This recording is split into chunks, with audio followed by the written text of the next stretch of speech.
menyimpan memori yang luar biasa membekas. Nostalgia masa lalu. Itu asramanya sebelah sana. Ada rumahnya, pengusaha Mama, almarhum Mama Tobari, Mama Tobria, yang begitu harismatik, ya, ilmunya mutabakhir, akhlaknya begitu agung dan tinggi. Ada pengusaha Haji Aang, Emang. Ya. Waktu beliau wafat, alhamdulillah di sini. Ya. Rumah sebelah sini juga rumahnya Ustadz kami Kiai Haji Syahabudin Mansur. Ya. Ini juga guru kami nih, Ustadz Hanan Suhanda. Nah ini nostalgia ini. Dulu saya masih kecil ya, saya masih kecil juga. Dulu banyak ini kawan seangkatan Mas Budi ini, Mas Budi. Ada ini Kang Cecep nih, putranya Emang.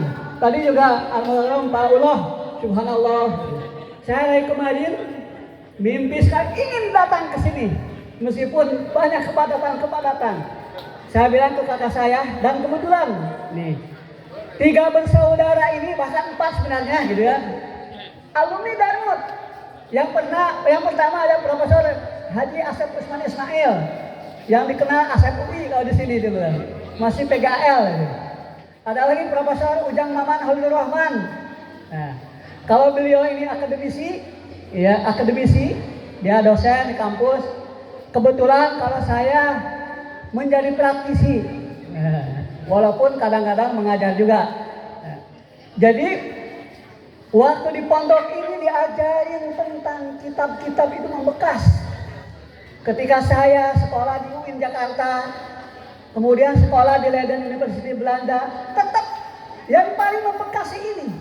Masih ingat kata-kata Mama Tobari itu, kamu ini harus menjadi musafir ilmu. Kemanapun juga pergi, ilmu yang akan menerangi kamu. Itu masih ingat, membekas itu. Dan pernah saya tuliskan kisah itu di dalam sebuah majalah. Itu ada kisah yang pernah saya kirimkan. Itu membekas. Demikian juga kata-kata dari Emang. Misalnya, kamu itu harus disiplin, belajar terus. Demikian juga dengan Kiai Haji Syahabudin Mansur yang sangat terkenal tegasnya, disiplinnya, model gontor, itu juga membekas. Semua yang diajarkan itu membekas di dalam batin, dan itu menjadi meneranginya. Nah hari ini alhamdulillah wa syukurillah saya bisa hadir di sini. Nostalgia, banyak kenang-kenangan yang sangat penting, yang sangat menarik. Saya ada satu cerita aja. Ada banyak cerita yang lainnya, mulai cerita agak konyol gitu ya, agak nakal, agak santri gitu. Tapi ada cerita sedikit agak menarik gitu. Suatu ketika saya ini kan santri cilik di sini, di santri muda, masih sanawiyah, pendek gitu. Nah, ngajinya di sini di sekolah gitu. Sama Ustaz, dibimbing Ustaz Emang Haji almarhum Kiai Haji Sulaiman Malik, dan juga sama Kiai Haji Syahabudin Mansur. Nih masih middle, masih tahap dasar. Tapi kadang-kadang suka gabung juga dengan kelas beratnya. Sama Mama di masjid atas itu, masjid belum masjidnya. Masih panggung, masjidnya masih papan, naik ke atas bukan? Nah, ada tradisi di Darmut ini, kalau sholat Isya itu selalu diakhirkan. Kalau ngajinya belum selesai, belum azan. Itu. Yang suka azannya masih ingat, namanya misja azan. Ya, masih ingat itu. Itu kata-kata dari Pak Mama Tobari. Nah, kalau malam Senin biasanya malam yang paling menegangkan. Kenapa menegangkan? Banyak santri yang pulang gitu. Ketika masuk lagi, suka ditanya apa pengajian sebelumnya. Nah, suatu ketika mungkin santri di sini lupa atau gimana, sibuk, capek, itu belum bisa adzan Isya, sudah jam 9 lebih, bahkan habis setengah 10. Karena yang ditanya semuanya di situ itu tidak bisa jawab, entah lupa, entah apa itu. Saya masih ingat itu. Nah, suatu ketika dengan tegasnya Mama waktu itu mukul bangku, prak. Si Dadan mana? Aduh. Nah, saya dulu kebiasaan dari paling ujung, baris kedua, dan bawah. Saya gemetar, tangan gini. Waduh, nggak takut. Kalau udah setengah 10 udah aja. Nah, dipanggil saya ini dengan gemetar. Coba kamu baca pengajian sebelumnya. Bantu teman-teman, bisa enggak? Nah, alhamdulillah pada saat itu, saya entah dari mana, kok saya bisa menjawabnya dengan lancar gitu. Nah, seketika, hadeh, benar, ajan bisa. Nah, sejak itu saya di pangku-pangku tuh masih ada Kang Omar Syafur Rahman, di mana saya itu kan, ada Ujang Jalal Sahdirom di UJS gitu kan itu. Wah, penyelamat gitu. Nah, ajan waktu itu, setelah itu kemudian setelah ada, nah besoknya waktu di sekolah cerita itu nyebar ke santri perempuan. Nah itu yang paling penting itu. Nah, jadi selebriti dadakan. Wah, kamu jadi penyelamat ya. Nah, hidup santri perempuan tuh sebelah sana maksudnya tuh. Ada yang ya zaman waktu muda itu kan ada incaran, namanya Nur Hasanah, ada nggak namanya Nur Hasanah? Tuh apa incer-incer itu, ada lagi namanya Lia itu kan, suka itu jadi inceran. Pokoknya saya jadi GR lah gitu, jadi ngetop dadakan gitu lah. Itulah kadang-kadang itulah sebuah cerita membekas hadis mabiknya Mama Tobari, kemudian rasa buyuknya seorang AMA yang dipengemon kepada santrinya, dan rasa kedisiplinan seorang Kiai Haji Sabri Mansur. Nah, apa yang saya tampilkan? Ketika saya bekerja dalam dunia profesional, dalam dunia penerbitan, dunia rumah produksi, perusahaan asing yang sangat ketat disiplin gitu. Ternyata bekal di sana kuat.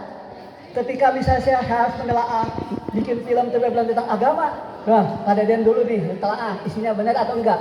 Jadi ilmu di pondok itu dapat gitu.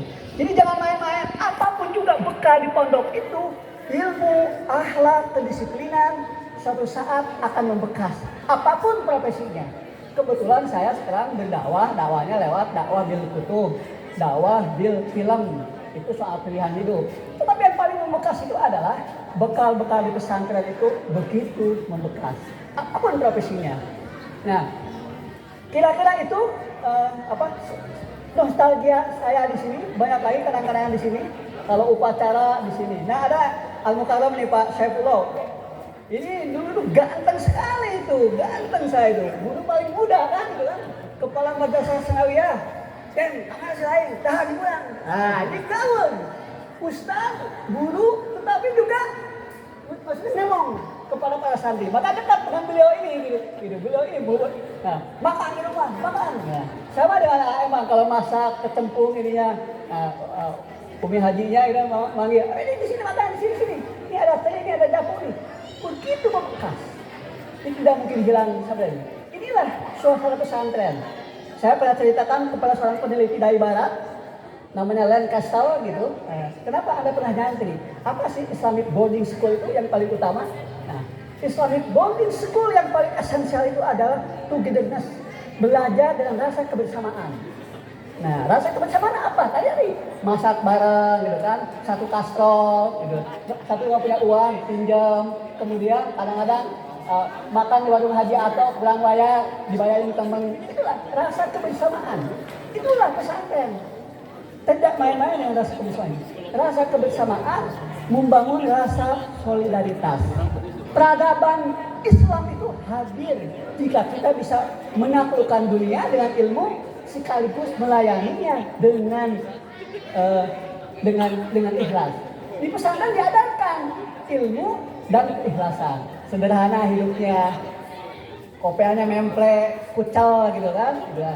Dan kebetulan sampai sekarang pun alhamdulillah saya punya anak 3, masih yang paling tinggi sudah kuliah di ITB gitu, tapi juga nyantri. Sekarang nomor 2 tuh barusan juga kontak, sudah juga nyantri di Pondok Modern Darussalam Gontor. Tidak ada paksaan, mungkin melihat jejak bapaknya juga, kok bisa jadi santri, walaupun profesinya kadang-kadang beda. Saya bekerja di perusahaan India, perusahaan raksasa di luar produksi, tetapi tetap aja bekal di pesantren itu menjadi sangat mendasar. Sudah kemana-mana, keliling dunia apapun juga, yang paling membekas adalah di pesantren ini. Jadi sekali lagi saya ingin mengucapkan banyak terima kasih. Disinilah jejak hidup saya dimulai. Kenal Mama Tobari yang begitu tegas, ilmunya sangat luhur, akhlaknya begitu tinggi, seorang sufi yang sangat kuat. Kalau jika kan Tarekah Qadiriyah Naksabandia. Dan kebetulan juga beliau ini adalah sahabatnya ayah saya, Kiai Haji Ahmad Zainal